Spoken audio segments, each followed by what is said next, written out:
So kill movie ఇప్పుడే చూసొచ్చానమాట. హిందీ ధర్మ productions వాళ్ళు చేశారనమాట. అమృత్ ఒక ఎన్ఎస్జీ కమాండో అనమాట. వాళ్ళ గర్ల్ ఫ్రెండ్ కి వాళ్ళ నాన్న తనకి ఇష్టం లేకుండా పెళ్లి చేస్తున్నాడు అనమాట. ఆ పెళ్లి పనుల్లోనే వీళ్ళు రాంచీ నుంచి ఢిల్లీకి ట్రైన్ లో వెళ్తారనమాట. అమృత్ కూడా వాళ్ళ ఫ్రెండ్ తో ఆ ట్రైన్ ఎక్కుతారనమాట. ఈ ట్రైన్ జర్నీ మధ్యలో 40 నుంచి 50 మంది డెకాయిడ్స్ ఎక్కుతారు. సో కనిపించిన వాళ్ళని కనిపించిన చంపుతారు అనమాట. దాని తర్వాత అమృత్ వాళ్ళందరిని ఎలా కాపాడాడు, ఆ డెకాయిడ్స్ ని ఎలా ఫేస్ చేశాడని జనరల్ స్టోరీ అనమాట. ఈ మూవీ మీద ట్రైలర్ కన్నా నాకు వెరీ ఇంట్రెస్టింగ్ అనిపించింది. ఎందుకు తెలుసా? సమోసా క్రిటిక్స్ దీన్ని ప్రమోట్ చేసిన విధానం మాత్రం దీనంత వైలెంట్ ఫిల్మ్ అసలు ఇప్పటివరకు ఇండియాలో లేదు. దీనంత గోరియస్ట్ సినిమా ఇంకేది లేదు. యానిమల్ కన్నా ఇదే ఎక్కువ వైలెన్స్ గా ఉంది. అండ్ సినిమా బాగుందో లేదా పక్క పెట్టినా గానీ రక్తాలు ఏర్లై భారతాయి ఇట్లాంటి కైండ్ ఆఫ్ పదజాలం వాడి మరి ప్రమోట్ చేశారు సమోసా క్రిటిక్స్. వాళ్ళు ఏందబ్బా మరి పెడుతున్నారు అనుకుంటా, ఎందుకంటే పెయిడ్ కాబట్టి తెలుసు మనకి. వీళ్ళే కొంచెం కల్కి మీద వాళ్ళే కొంచెం నెగిటివిటీ చేస్తున్నారు. మీరు ట్విట్టర్ అయితే తెలిసిపోతే వాళ్ళు ఎవరో. సో వీళ్ళు ఇంత లేపుతున్నారు, నిజంగానే దీనికి అంత సీన్ ఉందా అనే ఫీలింగ్ తోనే వెళ్ళాను నేనైతే మాత్రం. అసలు ఎలా ఉంది సినిమా అంటే మాత్రం సినిమా చాలా బాగుంది, చాలా ఇంట్రెస్టింగ్ అనిపించింది. ఎందుకంటే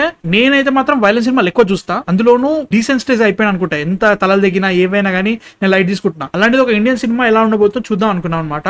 దీనంత వైలెంట్ సినిమా ఇంకా వేరే లేదు అని చెప్పని కానీ this was a very well made movie. ప్రతి ప్లాట్ పాయింట్ ని చాలా బాగా వాడుకున్నాడు. యాక్షన్ సీక్వెన్సెస్ కోసమే పోవాలి సినిమా కోసం. ఎందుకంటే ఒక ట్రైన్ లో జరుగుతుంది అనమాట సినిమా మొత్తం. ఆ ట్రైన్ లో ఉండే యాక్షన్ సీక్వెన్సెస్ ని కొరియోగ్రాఫ్ చేసిన విధానం అండ్ ఆల్సో ఆ యాక్షన్ సీక్వెన్సెస్ తో ఒక స్టోరీ చెప్తా ఉంటాడు అనమాట. ప్రతి యాక్షన్ సీక్వెన్స్ కి ఒక స్టోరీ బీట్ పడతా ఉంటది. ఆ బీట్ తో పాటు మనకి స్టోరీ ముంగడికి వెళ్ళినప్పుడల్లా దాన్ని మించిన యాక్షన్ సీక్వెన్స్ జరుగుతుంది అనమాట. అక్కడ ఒక మంచి హీరోయిక్ మూమెంట్, ఇక్కడ ఒక మంచి సాటిస్ఫైయింగ్ మూమెంట్ పడాలి అనుకున్నప్పుడల్లా సినిమా అక్కడ క్రియేట్ చేస్తా అనమాట. అలాంటి మూమెంట్ ఈ సినిమాలో నాకు విపరీతంగా నచ్చింది ఏంటో తెలుసా?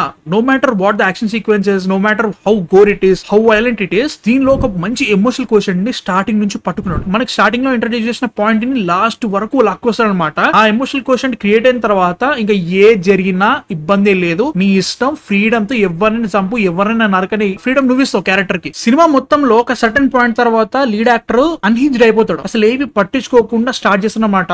యాక్షన్ చూస్తుంటే ఆ టైంలో ఆ క్యారెక్టర్ ని చూస్తుంటే జనాలు భయపడి పారిపోతా ఉంటారు. కొన్ని సీన్లు ఉన్నాయి అలాంటివి, అవి చూసిన తర్వాత అమ్మ బాబు ఇలా కదా రాసుకోవాలనిపించింది. అవి మాత్రం చాలా బాగా రాసుకున్నారు. లీడ్ యాక్టర్ కొంచెం పర్ఫార్మెన్స్ తక్కువ గానీ యాక్షన్ సీక్వెన్సెస్ కుమ్మవతలు వేసిండు. బట్ విలన్ గా రాఘవ్ జుయాల్ కుమ్మేసిండు భయ్యా. నిజంగా నేను ఎక్స్పెక్ట్ చేయాలి ఇంత మంచి పర్ఫార్మెన్స్ ఇస్తారని. చాలా బాగుంది. అసలు అతని క్యారెక్టర్ మనకి లాస్ట్ వరకు అరే వీడు చచ్చిపోవాలరా, ఇట్లా చచ్చిపోవాలని మనము ప్రతి నిమిషం కోరుకుంటాం అనమాట. ఆ లెవెల్ లో పర్ఫార్మెన్స్ ఇచ్చిండు. సూపర్ ఉంది. ఈ సినిమాలో నాకు ఏదైనా నెగిటివ్ అనిపించింది అంటే మాత్రం జస్ట్ డైలాగ్స్ అని చెప్తా అనమాట. కొంచెం కార్నింగ్ ఉంటాయి అనమాట. ఒక ఎమోషనల్ సీన్ లో డైలాగ్ చాలా బాగుంటది. అది తప్ప యాజ్ అ హోల్ రాఘవ్ మాట్లాడకుండా ఇంకెవరు మాట్లాడినా కానీ డైలాగ్స్ కొంచెం ఏంటబ్బా కార్నీ వెళ్ళిపోయింది అనే ఫీలింగ్ వస్తుంది. యాజ్ అ హోల్ సినిమా నాకు మాత్రం ఎలాంటి నాన్ సెన్స్ లేకుండా ఆన్ పాయింట్ ఇట్లా స్టార్ట్ అయింది, ఫట్ ఫట్ ఫట్ అని కూడా స్క్రీన్ లో వెళ్ళిపోతా ఉందన్నమాట.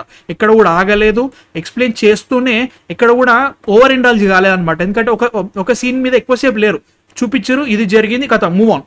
అది మనకి రిజిస్టర్ అయిన తర్వాత నెక్స్ట్ వచ్చే మూమెంట్ ఇంకా దానికంటే బాగుంటది. దానివల్ల ఇంకా మంచిగా అనిపించింది అనమాట సినిమా. యాజ్ అ హోల్ గా 1 hour 47 minutes ఎలాంటి నాన్ సెన్స్ లేకుండా స్లిక్ యాక్షన్ తోటి యాక్షన్ కొరియోగ్రఫీ అయితే మాత్రం వేరే లెవెల్ లో చూపిస్తూ ఒక సాలిడ్ మూవీ అయితే గ్యారంటీ ఇచ్చింది ధర్మ ప్రొడక్షన్స్. ఈసారి బాగుంది.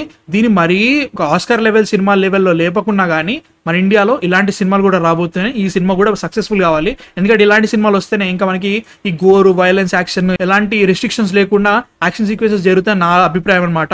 నాకు చాలా ఇష్టం ఇలాంటి సినిమాలు. As a whole cinema was really good. మరీ లేపరని చెప్పాను కానీ ఇట్ వాస్ రియల్లీ గుడ్. చూడండి, మీకు ఇలాంటి సినిమాలు ఇంట్రెస్ట్ ఉంటే మాత్రం ఖచ్చితంగా చూడండి. Definitely have a good time. And yeah man, that is the review on kill. నాకైతే మాత్రం సినిమా నచ్చింది. మీ థాట్స్ కింద కామెంట్స్ లో చెప్పండి. చూస్తే చూడకపోతే చూడాలనుకుంటున్నారో లేదో కూడా కింద కామెంట్స్ లో చెప్పండి. మన రియాక్షన్ ఛానల్ కి సబ్స్క్రైబ్ చేసుకొని రెడీగా ఉండండి. ప్రతి రియాక్షన్ దాంట్లో వచ్చేస్తుంది అనమాట ఇప్పటి నుంచి. So yeah, that's it. Next వీడియోతో మళ్ళీ కలుస్తా. మిర్జాపూర్ చూడాలి భయ్యా, నిజంగా చాలా టైం పడుతుంది దానికి. సో అంతవరకు I man of fiction signing off.